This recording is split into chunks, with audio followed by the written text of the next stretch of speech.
வணக்கம் நண்பர்களே. இப்போ இப்போ எதை பற்றி பார்க்க போகிறோம் அப்படின்னா, ஒரு ஸ்டீரியோ ஆம்பிளிஃபையர், அதாவது லெஃப்ட் ரைட் ஸ்டீரியோ ஆம்பிளிஃபையர் கொஞ்சம் கிளாஸ் டி மாதிரி இருக்கும். ஆடியோ ரிசல்ட்டு பார்த்தீங்கன்னா கிளாஸ் டி மாதிரி இருக்கும். எந்த ஆம்பிளிஃபையர் பொறுத்த வரைக்கும் பார்த்தீங்கன்னா,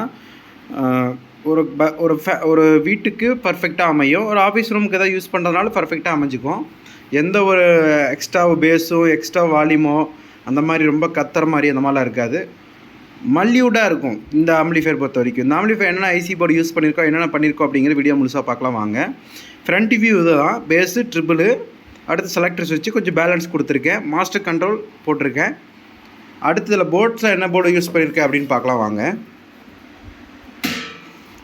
இன்டீரியர் பார்க்கலாம். அடுத்து பார்த்தீங்கன்னா இது வந்து டொரல்ட்ரி டிரான்ஸ்ஃபார்மர் 20020. அடுத்து பார்த்தீங்கன்னா மாஸ்பெட் ஐசி, அதாவது கிட்டத்தட்ட 100+100 வரும் கேரண்டியாக இந்த ஆம்பிளிஃபையரை பொறுத்த வரைக்கும். அடுத்து பிடி போர்டு பார்த்தீங்கன்னா 12 வோல்ட் பிடி போர்டு, அதாவது ட்ரிபிள்எஸ் பிடி அப்படின்னு சொல்லுவாங்க. 12 வோல்ட் பிடி போர்டு, ஏன்னா இதில் வந்து 12 வோல்ட் மட்டும் தான் கரெக்டாக இருந்துச்சு. அந்த 12 வோல்ட் போட்டால் பர்ஃபெக்டாக அமைஞ்சிருக்கு. ஆடியோ ரிசல்ட்டு வேறு லெவலில் இருக்குது. இது வந்து முழுக்க பார்த்தீங்கன்னா மினி கிளாஸ் டி ஆம்பிளிஃபையர் கூட சொல்லலாம். ஒரு ஆஃபீஸ் ரூமுக்கு பர்ஃபெக்டாக மேட்ச் ஆகும். இந்த ஆம்பிளிஃபையர் உங்களுக்கு வேணும் அப்படிங்கிறவங்க டிஸ்கிரிப்ஷனில் கான்டெக்ட் நம்பர் இருக்குது, எடுத்து அரப்பி வாங்கிக்கலாம். வீடியோ பிடிச்சிருந்தால் லைக் பண்ணுங்கள், ஷேர் பண்ணுங்கள், கமெண்ட் பண்ணுங்கள். நிறைய பேர் வீடியோ சப்ஸ்கிரைப் பண்ணால் பார்க்குறீங்க, சப்ஸ்கிரைப் பண்ணிட்டு பாருங்கள். தேங்க்யூ ஃபார் வாட்சிங்.